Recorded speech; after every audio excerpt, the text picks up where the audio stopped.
Bonjour à toutes et à tous. Alors, je m'appelle Fatima Ouassak, je suis porte-parole du Front de Mer. Hello everyone. So my name is Fatima Ouassak. I'm a spokesperson for the Mothers Front, and I'm delighted to be taking part in this Ecosocialist conference at the invitation of Anouk and the team. So thank you very much for inviting me. So thank you for letting me talk about strategies regarding climate change movements and for other social movements. So I'd like to talk about how the lockdown and coronavirus period has affected our strategies for struggling for a more equitable and livable world. So I am speaking as a spokesperson for the Mothers Front and as an activist in working class areas. So my approach combines the questions of local areas, class and race. So what was almost completely new during this coronavirus lockdown period? Well, the structural inequalities which already exist and which we have been working on in the Mothers Front for a long time have come to the forefront of the political debate, to become much more present. So the issue of structural inequality, inequality in terms of access to school and care, and the material standards people have for surviving the lockdown periods are very different. So I am active in the Saint-Saint-Denis and North Paris suburb, and in this area many people took great risks because they were subcontracted, they were deliverers, they worked on tills, so on during this period, so they were at particular risk. There was there still is massive structural inequality. Then there's also the issue of police repression, which has been discussed massively, and for good reason, because there were at least 10 deaths and then many others who were injured or taken into custody or also hurt in other ways. So these existing inequalities have just been exacerbated, but in fact we're just looking at two sides of the same coin. The state represses those who are most oppressed already and reduces their fundamental freedoms, so their freedom to move around in public spaces. For example, those people who appear to be part of a dangerous class are repressed. It seems completely normal in the eyes of society that these people are repressed. That's what we saw in the lockdown period. So I am particularly focused on two aspects of this issue. As we're talking about strategy here, there is one thing which particularly shocked me, which seemed particularly fundamental. That's the state of shock I was in, and not just me, others as well. When the lockdown was announced, I really found this a big psychological hit. The state of medical emergency was announced, and that meant that my children and I, those who live in working class areas and who are descendants of colonial immigration, had our fate now decided by a small number of people who could live in their holiday homes, could swan around beaches and forests, while we were in tiny flats with the police on our backs, and our situation was just not being taken into account. The psychological violence which it inflicted on me was the realization that our rights could be restricted so dramatically, and they were saying it was for our own good. They were saying it's for our own safety that we were not able to go out into the streets, and that the police were there to stop us if we tried. And I was also horrified by the expression "stay at home," which was shared on social media a lot, was published in the media widely.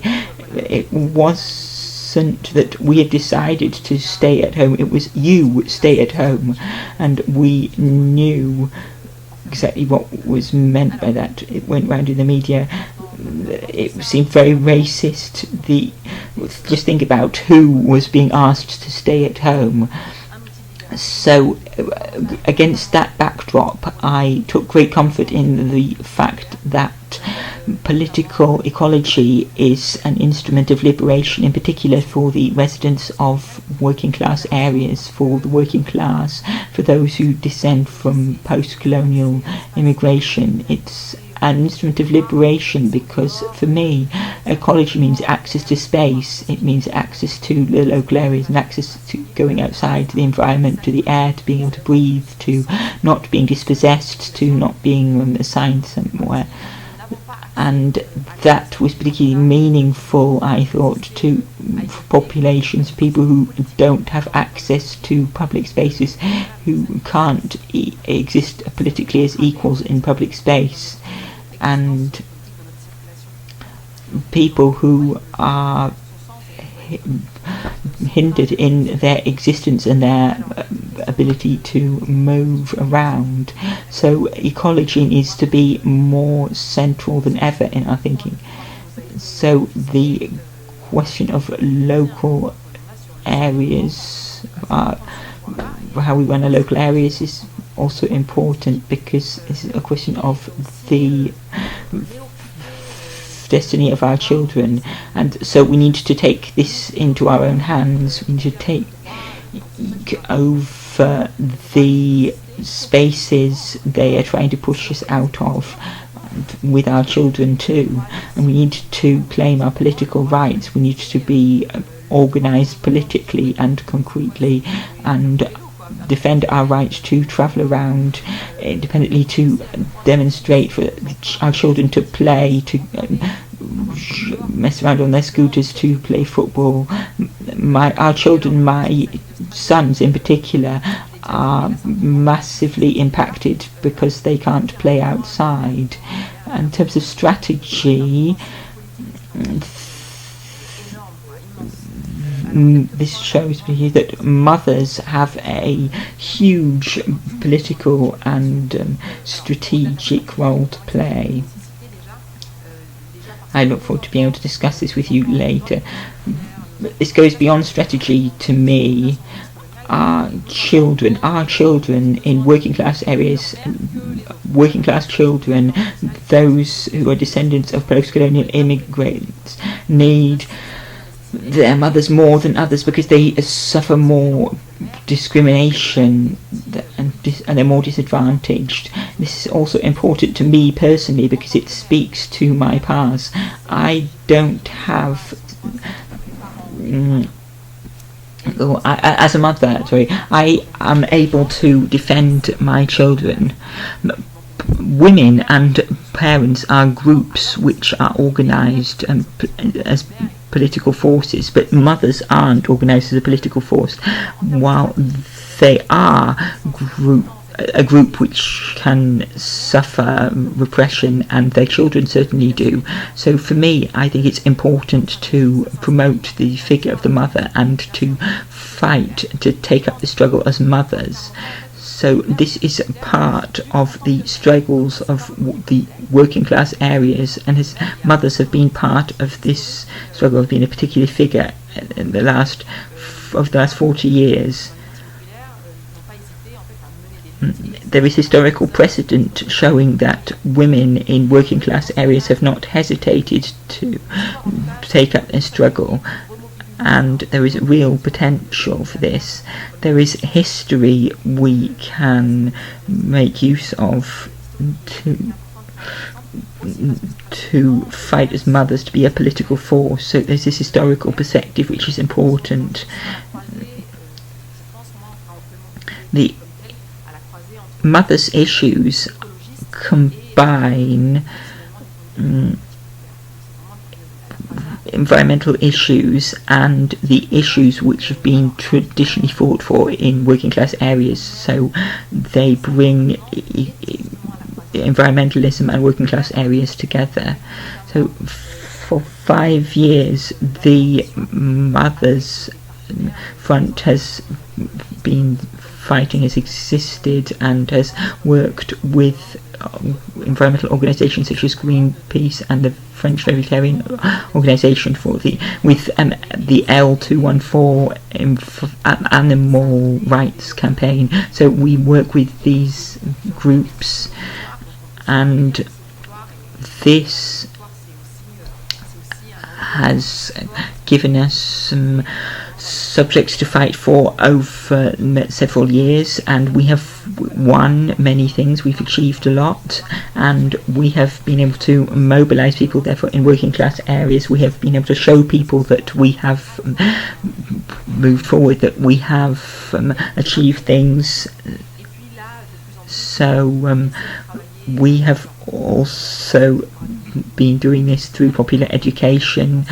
We have been integrating environmentalism in our campaigns for a few years, particularly over the last few months. We've been following this path, and we're hoping to escalate.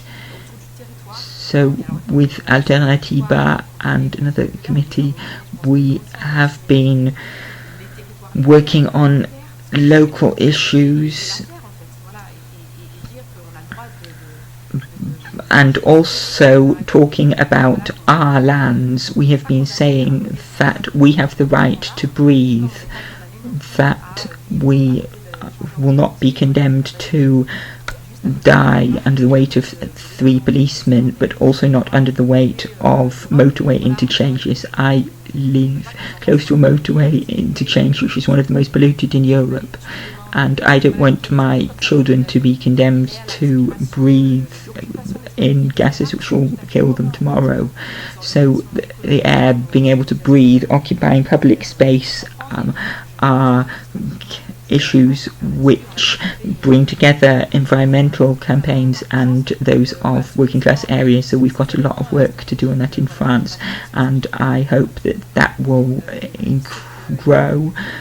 So I won't talk more about strategy because I haven't got that much time, but I'll just say that a debate, discussion together is planned, and I'm really looking forward to it.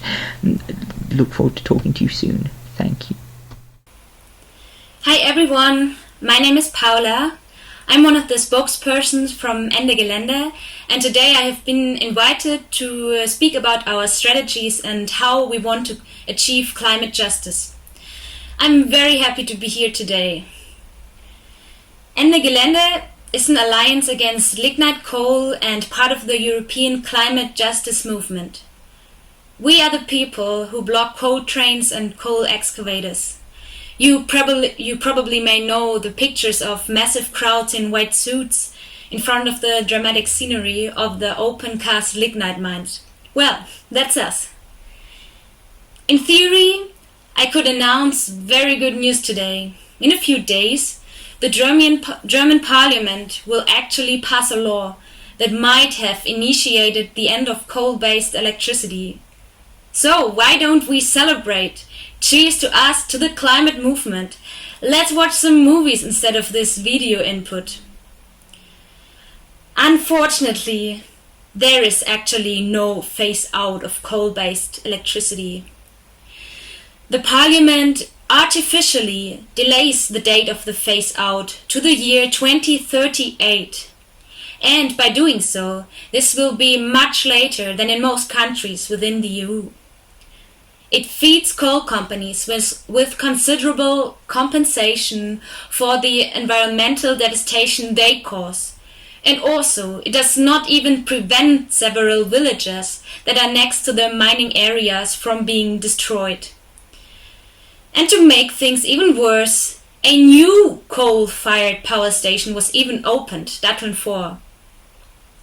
And we could not even try to prevent this sincerely due to the corona precautions. Therefore, this, like celebrating and stuff, obviously is nonsense. And of course I love video inputs. I guess you didn't get corona if you don't like them. And besides, we stand for more than a company-friendly phasing out of coal. System change, not climate change. This is our claim. It stands for a profound socio-ecological transformation. And we can only achieve this if we overcome fossil-based capitalism. So actually, our story is quite simple. Climate activists stand against the coal companies. Only with our bare bodies do we stand up to the destructive industry. We take action against the climate crisis back into our own hands, simply through civil disobedience. During the next few minutes, I will talk about the following things: who exactly we are and what made us become who we are, what are our visions and alternatives we offer, so like what we're fighting for, how we think we'll get there, and finally, how the COVID-19 pandemic and the ensuing health and economic crisis will affect our political action. First of all, long story short, history of Ende Gelände and who we are today. If you would like to remember the year 2015, there was Paris World Climate Summit, and climate change as a topic back then was more like a niche topic. There were hardly no protests visible, and politics have been even worse than today. This was the context of our very first mass action in the Rhenish lignite mining area. From that day on, we've been very clear on our goals. If anyone can seriously promote climate justice, it would be us. If there was to be a coal phase out, it would only because we took it in our own hands. In the following years, we went to places of destruction and put our fingers in the dirtiest wounds of export-based fossil capitalism, the lignite mining pits. We unmasked the climate-saving nation Germany as the lignite world champion. Since this very first action, we were a broad, diverse alliance with people of different ages, experiences, political parties. What began as a loose alliance has now become a broad network with over 60 locally based local groups. I've picked out a few points from our political practice that are particularly important to us. Transparency. We announce our actions in advance and have a consensus for action. Openness. We want to bring as many people as possible to follow disobedient protests, and we always reflect on our practice under this aspect. Last year, for example, we established the colored finger groups for the first time. Families, elderly people, but also disabled people who are dependent on a wheelchair could join the blockades. Media relations. We engage in intensive media work and try to bring our images and content as far as possible into the debate. In recent years, we have thus succeeded in bringing our radical leftist content as a strong and positive counter-narration to extremism as well as chaotism right up to the mainstream public. Climate camps. These are the places where we try out forms of living together as we would like to see them in a post-capitalistic world. European networking. As part of the Ende Gelände Goes Europe, we have already supported activities in the Netherlands, the Czech Republic, the UK, and others. And in return, every year, a growing number of international activists join our actions. So, it is clear to us that we can only achieve climate justice with a broad movement. Climate justice, this is our reference point, our target horizon. That is where we want to go. So now I come to our visions, our alternatives, what we stand for. What do we mean by claiming climate justice? While knowing the concept is directly linked to the Black US environmental justice movement, it connects ecological issues with issues of race, class, and gender. So in the very center, we claim social justice on a global scale. For us, the ecological crisis is just one crisis. Structures that generate exploitation and inequality, such as patriarchy, racism, colonialism, or capitalism are inherent in the climate crisis and are reinforced by it. For us, therefore, climate justice can only be achieved by questioning the system. So, what we want: a society in which we do not have to compete against each other, but where our relationships are determined by cooperation. A society in which production is based on actual demand and not on profit. And where we contribute to something together instead of constantly being in exchange relationships with each other. In all this, climate justice means global thinking and practical solidarity. We will continue blocking local energy structures and thereby reducing global carbon emissions, and thus the destruction of the livelihood will stop, especially in the global south. I want to make this more tangible in the area of energy supply. Our vision here is energy democracy. This means energy supply completely converted to renewable energies, collectivized but decentralized, and organized on a grassroots level. But now the question is, how do we get there? I want to talk now about our theory of change. Okay, within Ende Gelände there is a consensus. In order to overcome capitalist economic and social structures and achieve climate justice, a profound socio-ecological change is needed. But there are probably as many different opinions as there are people here right now on the question, what should a change look like, but also with whom we're gonna make it. We keep rethinking our ideas about how we want to achieve change. What we can see is this. Initially, at the beginning, we strongly insisted on self-empowerment and a strong demarcation from everyday politics. Today, the conditions under which politics are made have changed, and so have our ideas. Nowadays, we have been bigger and stronger than 5 years ago. Also, there is this practically non-existent energy phase-out. What we left behind us is a coal commission. It's a body of the federal government to decide about the basics for the phase-out.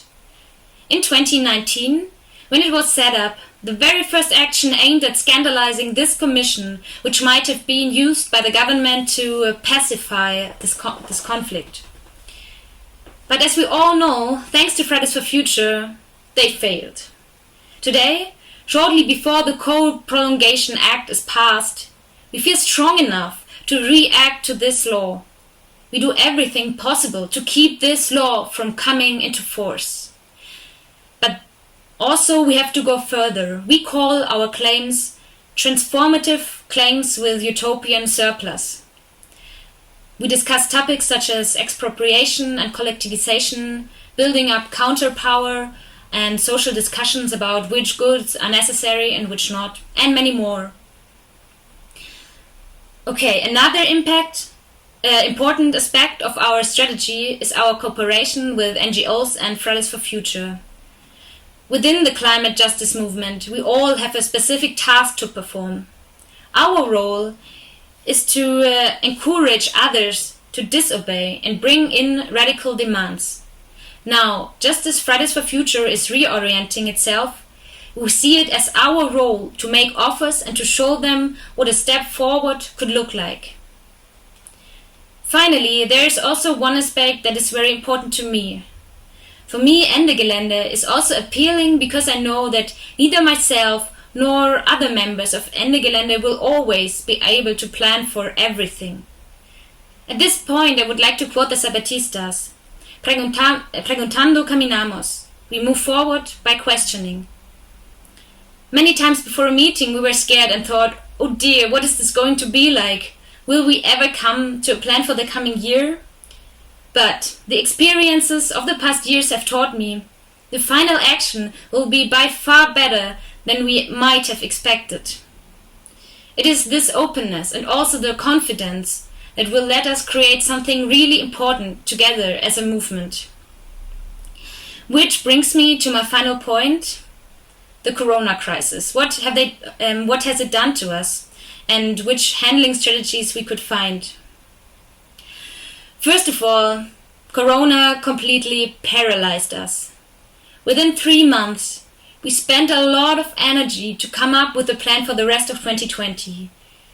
In case you have forgotten, 2020, the year where we rise up and so on. But with corona, all our plans were gone. The best working tools of Ende Gelände, the physical intervention, the mass blockades, all this was no longer possible. We were virtually incapable of any action. The issue of climate and coal is far from being back on the agenda as it was before. After the initial shock, we began to focus the issue of justice. COVID-19 is not just a health crisis, but it is a crisis of justice itself. We talk about the way back to normality, but normality was defined by exploitation, climate crisis, gender injustice, and global inequality. So, back to normal means back to crisis. We do not agree with that and have begun to enhance our networks with actors outside the climate justice movement, like, for example, Seebrücke. They work on the topic of refugees and migration, and together we took small, non-disobedient actions under the hashtag Leave No One Behind. Moreover, there are enhanced opportunities to support social disputes, an example being the struggles within the clinics for better working conditions. Also, we have recently begun to show solidarity with the demands of the nursing staff. Within these struggles, we see political opportunities for socio-ecological transformation. So, connecting these issues by radical solidarity, we might come out of the whole COVID-19 situation with a large wumms. Nevertheless, these questions will accompany us in the next month. How do we manage to get into action again? And will we hurt? Will we be hurt? What must we do to put the issue of climate and coal back on the agenda? And how do we respond to current debates and decisions on how to solve the crisis? I mean, they include racism and nationalism, bailouts and climate-damaging economic growth packages. How do we manage to be heard in these debates with our justice perspective? And last but not least, it is also about us. While we are still not able to act, politics creates fact with the Coal Act, that one for, and last but not least, the destruction of the villages and the mining areas. So, we are at the crossroads. What will happen to us if the coal phase-out is no longer negotiated and we have to live with this phase-out, which isn't worth the paper it's written on? Well, we'll keep going, no question. But how? At this moment, I'll leave it to the process. Thanks for listening, and I'm looking forward to the following discussion.